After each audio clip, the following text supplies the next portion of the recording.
Hi dears, good evening. എല്ലാ കൂട്ടുകാർക്കും നമസ്കാരം. പത്തരമാറ്റിൻ്റെ നാളത്തെ പ്രമോ വിശേഷത്തിലേക്ക് എല്ലാവർക്കും സ്വാഗതം.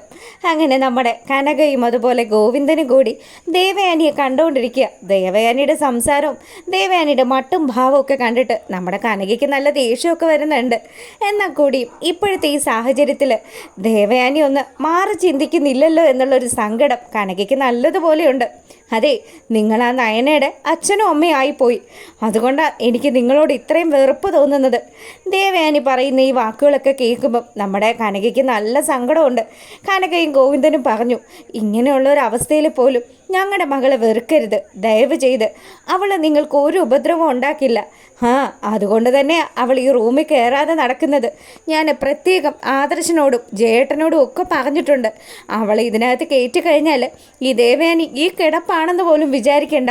ഞാൻ ഏത് രീതിയിൽ പ്രതികരിക്കുമെന്നൊന്നും ആർക്കും പറയാൻ പറ്റത്തില്ല എന്ന് പുള്ളിക്കാരി പറയുക. അങ്ങനെ നമ്മുടെ അച്ഛനെയും കനകയെയും അതുപോലെ തന്നെ ഗോവിന്ദനെയും ഒന്നും തനിക്ക് കാണാൻ താല്പര്യമില്ലെന്നും ഇവിടുന്ന് ഇപ്പം തന്നെ ഇറങ്ങണമെന്നും ഒക്കെ പറഞ്ഞ് ദേഷ്യപ്പെട്ട് അവരെ പറഞ്ഞയക്കുക നമ്മുടെ ദേവയാനി. അതിനുശേഷമാണെങ്കിലോ ഗോവിന്ദനും അതുപോലെ തന്നെ നമ്മുടെ കനകയും കൂടി ആദർശിൻ്റെ അടുത്ത് ചെന്നു, മോനെ, അമ്മയ്ക്ക് ഇപ്പോഴും ഞങ്ങളോട് നല്ല ദേഷ്യമാണ്. ഞാൻ അച്ഛനോട് പറഞ്ഞതല്ലേ, അമ്മ നയനയെ കാണാനോ നയനെ ആ റൂമിൽ കയറാനോ പോലും സമ്മതിക്കുന്നില്ലായിരുന്നു. പിന്നെ അങ്ങനെയുള്ള സാഹചര്യത്തിൽ നയനെ അമ്മയ്ക്ക് ബ്ലഡ് കൊടുത്ത വിവരങ്ങളെങ്ങാനും അറിഞ്ഞാൽ പിന്നെ പറയണ്ടല്ലോ അച്ഛ, നമ്മൾ എന്ത് ചെയ്യാനാ? ഇപ്പോഴത്തെ ഈ സാഹചര്യത്തിൽ ഒരു കാര്യവും അമ്മയോട് പറയാൻ പറ്റാത്ത അത്രയും ബുദ്ധിമുട്ടുണ്ട്. പിന്നെ എല്ലാം വരുന്നത് പോലെ വരട്ടെ എന്ന് പറയുക. ഇനി എന്താ ചെയ്യേണ്ടതെന്നും ഇനി എങ്ങനെയാണ് മുന്നോട്ട് പോകേണ്ടതെന്നും ഒരു ധാരണയില്ലാണ്ട് ആകെ ഞങ്ങൾ വിഷമിച്ച് നിൽക്കുക. എന്തായാലും അമ്മ ഇപ്പോഴത്തെ ഈ അവസ്ഥയിൽ അച്ഛനോടും അമ്മയോടും മോശമായിട്ട് സംസാരിച്ചെങ്കിൽ ഞാൻ മാപ്പ് ചോദിക്കാമെന്നും പറഞ്ഞ് ആദർശ് കനകയോടും ഗോവിന്ദനോടും മാപ്പ് ചോദിക്കാൻ തുടങ്ങി. അപ്പോൾ അവർ രണ്ടുപേരും പറഞ്ഞു, എന്താ മോനെ ഇത്? ഒരുപാട് വെറുത്തിരുന്നതല്ലേ നീ ഞങ്ങളുടെ മോളെ, എന്നിട്ട് നീ ഇപ്പോൾ ഒരുപാട് സ്നേഹിക്കുന്നില്ലേ? അതൊക്കെ തന്നെ ഈ അച്ഛനും അമ്മയ്ക്ക് തരാവുന്നതിൽ വെച്ച് ഏറ്റവും വലിയ സന്തോഷം മോനെ. പിന്നെ എൻ്റെ മോള് എന്നെങ്കിലും അവളെ നിൻ്റെ അമ്മ സ്നേഹിക്കുന്ന ഒരു ദിവസം വരും. അതിനുവേണ്ടി അവൾ കാത്തിരിക്കുന്നത്. അത് നടക്കും മോനെ. അങ്ങനെയൊക്കെ ഇവർ സംസാരിച്ചു കൊണ്ട് നിൽക്കുമ്പോൾ നമ്മുടെ ഗോവിന്ദനെ അവിടെ നിന്ന് മാറ്റിയതിന് ശേഷം നമ്മുടെ ആദർശ് കനകയോട് മാത്രമായിട്ട് ചില കാര്യങ്ങൾ സംസാരിക്കാനുണ്ടെന്ന് പറഞ്ഞു. അങ്ങനെ ജയൻ ഗോവിന്ദനുമായിട്ട് പുറത്തേക്ക് പോവുക. ഈ സമയത്താണെങ്കിൽ കനകയുടെ അടുത്ത് ആദർശ് ആ കാര്യങ്ങൾ പറഞ്ഞു. അമ്മ, ഇപ്പം തന്നെ അമ്മയ്ക്ക് ലിവർ മാറ്റി വയ്ക്കണമെന്നാണ് പറഞ്ഞിരിക്കുന്നത്.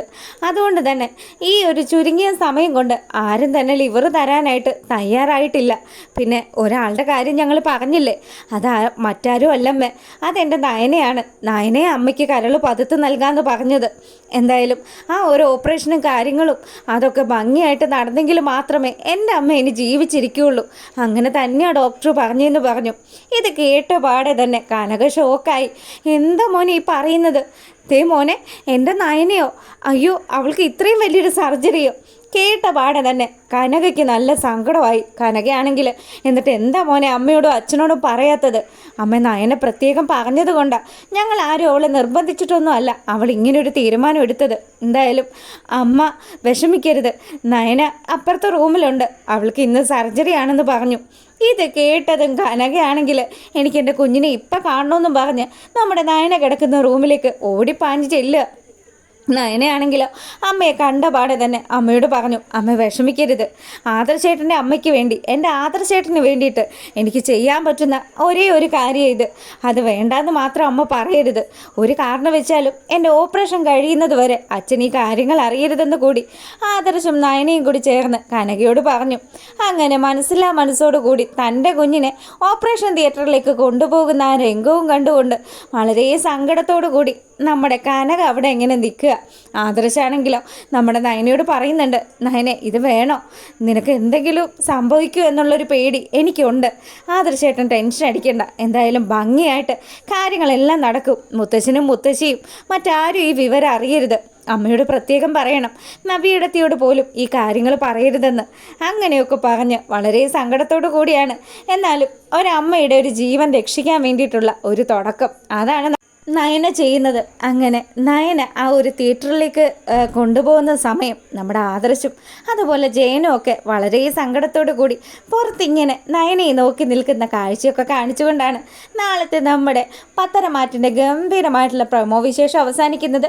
അപ്പോൾ നിങ്ങൾക്ക് ഇഷ്ടമായിട്ടുണ്ടെങ്കിൽ ഒന്ന് ലൈക്ക് ചെയ്തേക്കണേ. അതുപോലെ തന്നെ സബ്സ്ക്രൈബ് ചെയ്ത് കാണാത്തവരൊക്കെ ഒന്ന് സബ്സ്ക്രൈബ് ചെയ്തുകൂടെ സപ്പോർട്ട് ചെയ്തേക്കണം. അപ്പം എല്ലാവർക്കും നല്ലൊരു രാത്രി ആശംസിച്ചുകൊണ്ട് വീഡിയോ അതിൻ്റെ ഗുഡ് നൈറ്റ്.